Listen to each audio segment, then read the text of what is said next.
Hello, and welcome to Talk of the Town. I'm Michael Jacobi, executive producer of Jazz on the Plaz and host of Raising the Standards at KSCO Radio in Santa Cruz. Delighted to have you with us today, as well as a new business person in town, a man with a great backstory, Kevin Youkilis. How are you, buddy? Doing good. Welcome. Thanks for having me. Well, we got 2 World Championships, 3 All-Stars, member of the Red Sox Hall of Fame, and owns Los Gatos Brewery now, Loma Brewing Company. Formerly Los Gatos. Which certainly begs the question, you obviously made too much money in baseball and you needed to open a restaurant to even your life out, right? Well, after a year and a half of being in business, there's definitely times I look at and I'm like, wow, what did I get myself into? But that's only a small part of me. A large part of me is really excited what we've done. It's been such a fun year and a half of just getting to know a lot of people around town and just bringing just a lot of excitement and energy into town. Where's the phrase Loma come from? So it's Spanish for the hill. Okay. So it's very meaningful in a lot of different ways to people in California. Yeah. Hopefully it's more positive than the Loma Prieta earthquake people associate with. But we had a real struggle to find a name because in the beer and wine world, everyone's taking so many names because everyone names a wine, a beer, and so the names and the trademark infringements are through the roof. So we just threw a bunch out there and we just decided on Loma somehow. Well, we're going to talk more about the restaurant. The reviews are in and continue to be glowing, and I mean you're a hit, and that's got to be exciting. As you mentioned before we came on air, you have a little tendency to run out of beer once in a while. That's a good thing.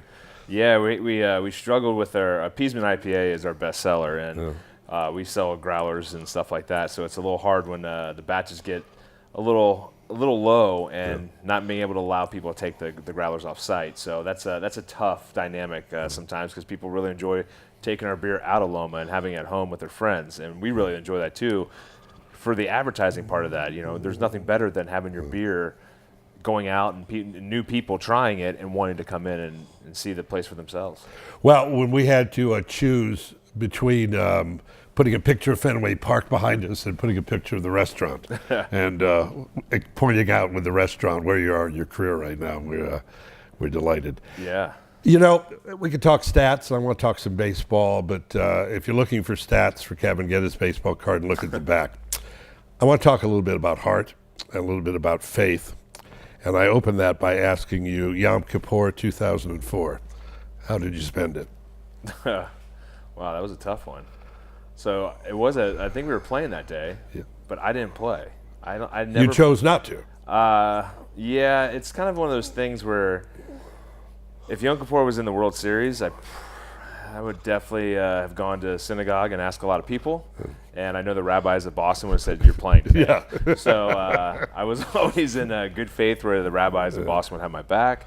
But I never played on Yom Kippur and kind of kept the tradition alive of not doing that. So it's definitely the wrong time of year, too, because it's always late in the season. Yeah. So you never want, to be in the playoffs or anything like that. But I got lucky a few times where we had off days or during the playoffs it was an off day one time, so I got really lucky. So, for me, I went through my whole career and didn't get to do it, and I got to keep the faith. And Sandy Koufax, a former Bearcat himself, too. Well, I was just going to say the Koufax is probably one of the more famous examples, I think, Greenwald, of not playing on high holidays. But your association with Sandy goes beyond what you both sat out doing, but rather what you dressed in uniform to do. Talk about the relationship. So Sandy Koufax went to the University of Cincinnati for 1 year.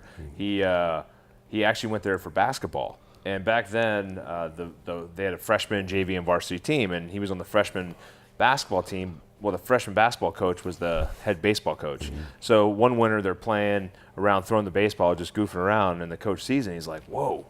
He's like, hey, Sandy, you play baseball? He's like, oh, I played back in, New York and all that. He's like, well, you're going to come out for the baseball team. So he goes out for the baseball team, throwing hard, balls going everywhere, and then he just kind of figured it out over a little bit of time, and some scouts saw him and said, we got to take this guy because he throws really hard. And he actually came back my senior year for there was a gala for one of the coaches that was a basketball coach. That was one of his coaches, and I got to meet him. My team and I, we got to meet him, and our general manager at Loma too, Dan Reineke, he was there on that team and got to meet him, and that was a really cool thing to see him in Cincinnati and back where he spent that short period of time, but got him on the map. Well, and he's like DiMaggio. He just kept getting better looking as he aged. Yeah, he's definitely a handsome man and a very, very quiet guy, and doesn't like the spotlight, never really cared to be in it, and kind of stayed shy and away from it, and kind of a little bit like myself. I'm not really big into the spotlight. I never really cared for it. I just love playing baseball and going out there and getting dirty every night and sweating, and a lot of days there was a lot of laughter, and there's a lot of days there was a lot of anger and getting upset because baseball is a game of failure. So you grew up with the Big Red Machine? Yeah, so I grew up in Cincinnati, Ohio. Many stories from my father who grew up in Cincinnati himself. Let me ask you, your first major league game with your dad was where? Riverfront Stadium. The old Riverfront. Yeah, right? So Riverfront Stadium. We went there, and man, I never realized how bad Riverfront Stadium was until I went to other stadiums. So. And was it AstroTurf then? It was, hot AstroTurf. Those were the awful years. Oh, and I got to play there senior year. There was an all-star game for the high school kids. I got to play, and it was so hot. Yeah. I mean, it just burned your feet. Yeah. It was like playing on asphalt. Yeah. Oh, it was great. Sliding on it was insane. Yeah, you're lucky. You hopefully didn't, you got those dirt patches, but those dirt patches were rock underneath too. Yeah. So it definitely probably left a lot of long-term effects on players for many years on their knees and ankles. Well, and the juxtaposition of that craziness in terms of atmosphere and physical stature, you came to the jewel of the major leagues and spent most of your career at Fenway Park. Yeah. How great was that? It was an amazing an experience. For me personally, I got drafted in 2001 by the Red Sox in the 8th round, and I was in the Cape Cod League before, and so that was probably my first experience of the craziness of Fenway, and we got to go there for an all-star game, and they paraded us out for the Cape Cod, and just the families, all the families, their diehard nature towards the Red Sox, and you feel it, and you didn't grow up like that. I grew up with the Cincinnati Reds and that diehard mentality of the Reds. Who'd had a lot of victories. Yeah. And so it's a different mentality. Yeah, so they won 3 World Series, probably in the same span, 75, 76, and 90. Yeah. We were lucky in 90 because our dads, all they did was talk about the Big Red Machine, and finally in 90 we were like, good, we finally get a World Series to talk about. But Fenway Park was amazing. Just the history. I love history. I'm a big history guy and really get into it, and so the baseball history was really exciting to think of all the great players that came through there, of all the great people that attended events there. It was exciting, and there's not too many places that can match the adrenaline. Well, isn't it a great bit of trivia that the name Yawkey is written in Morse code? On the big green.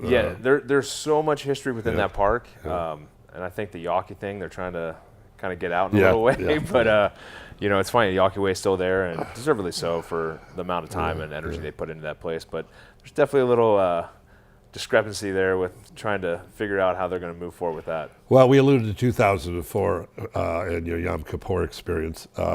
That year, it must be so special, not only to answer the prayers of a generation of fans, but in the case of 2004, finally breaking the curse.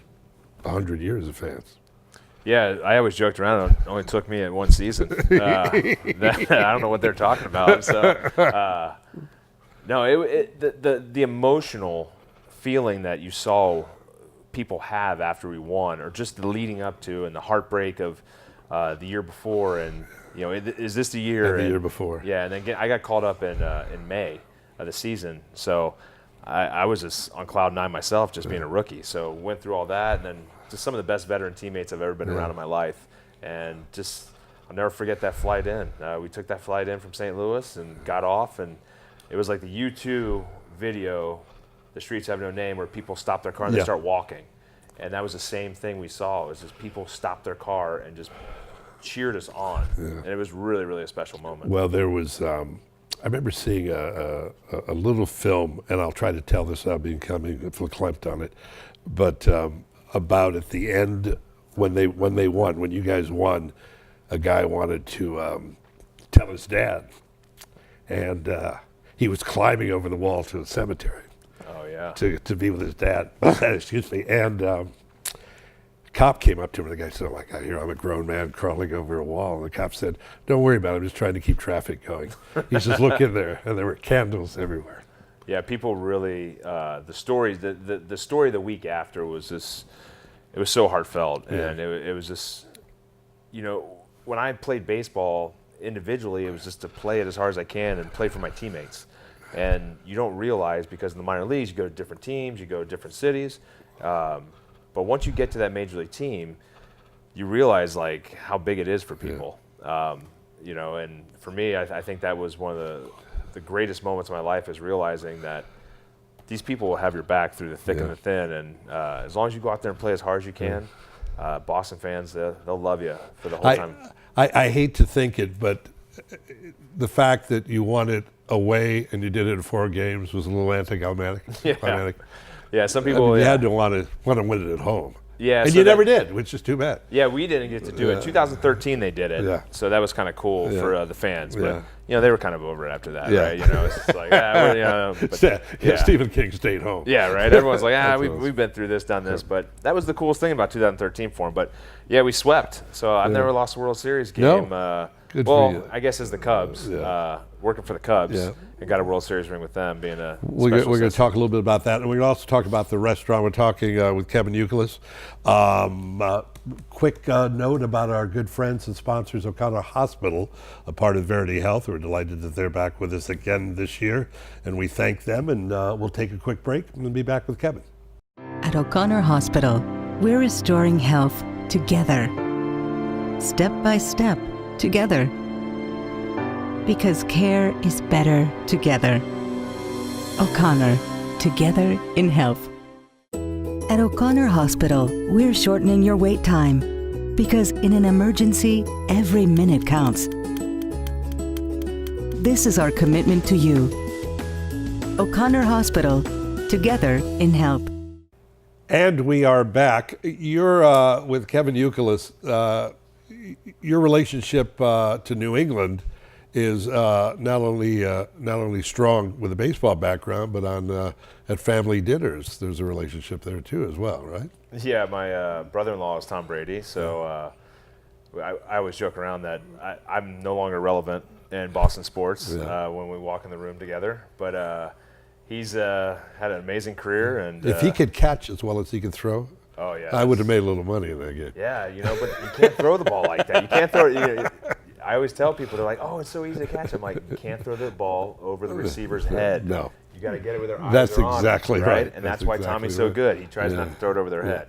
But had he been throwing that ball, he would have caught it. Oh, it'd been on the money. It'd have been a first down. Yeah. But he's been just an amazing story of sports, and we share a lot of similarities in our backgrounds of how we got to where we got, and having a chip on our shoulder, and that's probably underrated. Would that be fair? Yeah, we were both underrated. Overachievers. And Tommy went to Michigan, so he went to a big school. Went to Sarah out but here. He had to really work through a lot of things to become a starter, and got overlooked by Drew Henson, who I actually played against in the minor leagues, and got to see him in the Yankees and talk about Tommy in college, and myself, I got overlooked, and no one really wanted me until my senior year of college. So we share a lot of that passion, and same thing on the field. So it's kind of cool when we get to talk about football and talk about baseball and kind of relate in different ways that most people don't understand, because being a professional athlete, there's a camaraderie there, but there's also an understanding of a different lifestyle that most people don't have. Weren't you described by Billy Beane as the Greek god of walks? That was, in the book Moneyball, the Greek god of walks. What a weird... Yeah, so I guess somebody thought I was Greek. Yeah. They didn't do their background check. And who had the great line? Terry Francona. Who said, I've seen him in the showers, not the Greek god of anything. My mom was not happy about that line.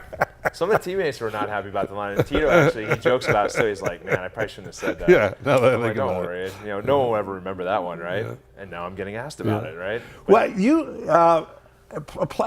have all these little oddities. I mean, you have a great career, but these little odd things that happen to you. For instance, and I find it's what we call in radio filler, but it's in 2005 you played on a team that fielded the most Jews. Yes. What a great story. That's funny. I was redoing my office at home, and my wife did an amazing job of putting all these pictures together. And all of a sudden, look, there's this one picture. It's Gabe Kapler, Adam Stern, and myself. And I was like, oh, wait, I forgot about that picture. And it was 3 Jews on the field at one time. Who keeps those stats? Yeah, That's Jewish guys. Jewish guys, Yeah, that's it. a bunch of Jewish writers. That's exactly right. Tell me a little bit about Hits for Kids. Yeah, so Hits for Kids was a charity that I started in Boston. We really worked on just helping children that were in programs that were underfunded and needed a lot of help. We did a great job. I think we raised close to $4 million while I was there, and just really worked with. There's the Italian Home, and we worked with Christopher's Haven and Jocelyn. So it was a bunch of different needs for kids in need, different programs. The Red Sox big thing is Jimmy Fund? So the Red Sox do the Jimmy Fund. Okay. The Red Sox have their own foundation, Okay. the Red Sox Foundation. Okay. And then the Jimmy Fund is tied in with the Red Sox for many, many years. And the best part about Boston is everyone's so philanthropic and helps out each other. So the Jimmy Fund would help us out, and we would help, and it was just a great vibe of people helping out and raising a lot of money. We haven't been able to do as much lately here, and we're really working on trying to figure out our niche here in the Bay Area. My wife has done some stuff working with dyslexia. She was a former teacher, so we're trying to figure out the avenue of which direction we're trying to take it here in the Bay Area. But we believe strongly in giving back to the community and being philanthropic and trying to do our best to give to people in need. Let's wrap up the baseball portion by saying, after the Red Sox, you were with my boys, the Evil Empire, for a year. Yes. The Yankees, and how was that? It was good. You played with Jeter? I played with Jeter until Jeter got hurt, and then I got hurt, and then the whole team was getting hurt. And then you played a year in Japan. Yes. For the Golden Eagles? The Rakuten Golden Eagles, yeah. So the Rakuten Eagles. So basically, I was getting contract offers for East Coast teams. And my daughter was in school, and I didn't want to really be away. I was trying to get close to home, and it was really tough. And my son was born, so he was young, and I guess he was 1 year old at the time. And I wanted to be close to home. I was just tired of traveling and not being able to see. And so we just talked about it and said, hey, there's this offer from the Japanese team, and we thought it'd be the best experience that we'll talk about for years. And unfortunately, I didn't stay healthy. I had bad plantar fasciitis, and I had to come back and get surgery about 6 months later after. But it was a really, really cool experience. My daughter went to school there, and we had a blast. Jim Bunning's marvelous book, Ball 4, ends with the phrase that you spend your life gripping a baseball and one day realize that all the time it had been the other way around. A little bit of that as you're wrapping up your career? A little bit. I think for the most part, my wife and I, you don't get to see your wife and kids a lot. And that's a hard part for me. Is I love my family, and my family's everything. And I got to the point where I just was going to sacrifice more for my family than for my own needs in life. My biggest need was my family at that time. Baseball, was a part of me and defined who I was as a person, but wasn't really who I wanted to be going forward. Did you, in your wildest dreams, as you're on the field at Fenway and you hear from the stands the guy yelling "beer here," did you ever think you'd be that guy? No. And here you are saying, I do remember the "Beer first. here." Yeah, right. I do remember the first time in Riverfront Stadium. Yeah. There was a guy that would always walk down the aisles and scream, "Ice cold, Hughie Pole."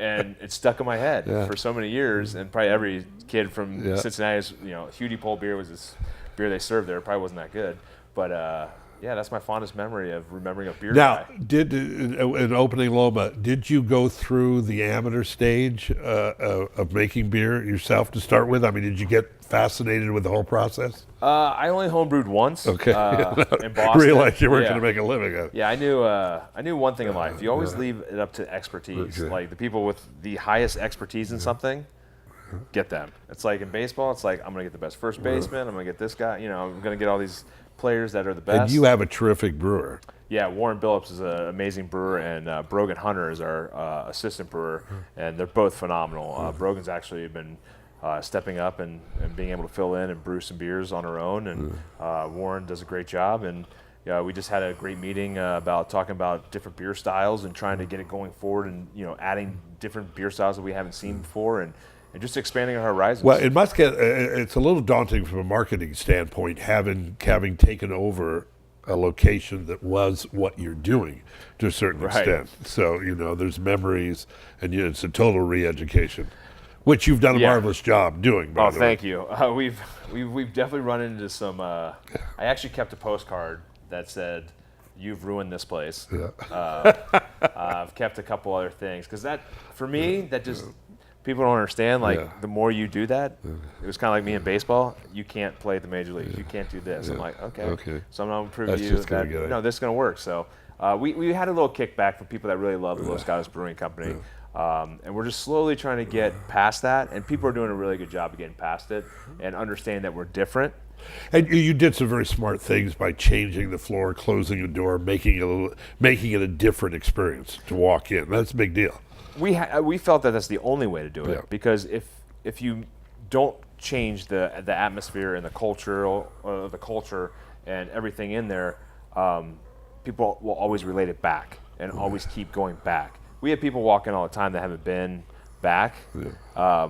It's been over 3 years since the Los Gatos, and they're like, "Oh wow, this place has changed." Yeah. and it's great to hear what they have to say. Yeah. And then we just go off of it, and we've gotten to the point now where people are starting to really enjoy it. What was the biggest challenge coming up with the right brewing process? I mean,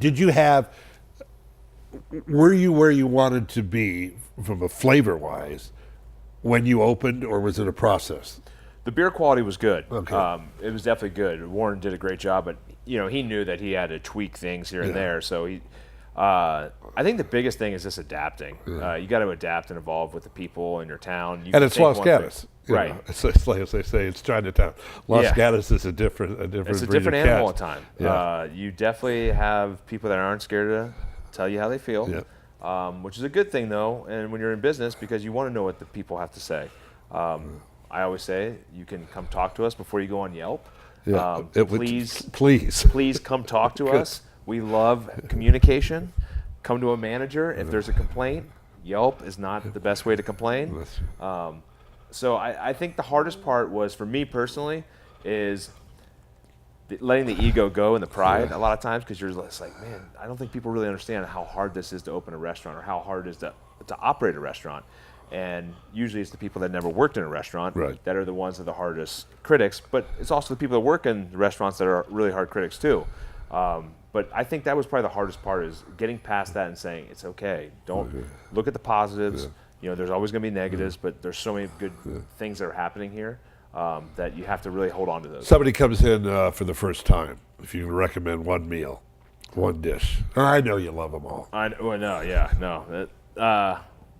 Well, it's funny. I probably should say the ones that don't sell the best, because that'd be a good business. That'd be a good business move, but people would. For me, the Loma Saltado, the steak saltado sandwich is awesome. It's one of the best. It's definitely one of so Joe Thornton is a good buddy. Yeah. We go back to our Boston days, and he comes in all the time, and that's all he'll get. Okay. Joe and Tabea, his wife, they live here in Los Gatos, great people, and all they get is the Loma. That's all they want, is that saltado. So that's my favorite. That's probably one of my favorite dishes on the menu. Well, on behalf of one Los Gatos icon to another, welcome, and thank you for everything you do. Thank you on many levels. Oh, thank you. This is great. We love this town, and what we do with jazz is special. What you're doing down the street is special as well, and it goes hand in hand to make it a special community. Yeah. We love this community. We want to be here for a long time, and we just want to help grow. We want to help grow and expand and do whatever we have to do to make Los Gatos one of the best towns around. Trust me, the restaurant business tends to be terminal. It's just it's a little difficult to get out. Kevin Youkilis, I've enjoyed it very much. Appreciate it. Thank you, pal. That's Talk of the Town. We will catch you next week. In the meantime, I'm Jacobi. I'll see you soon.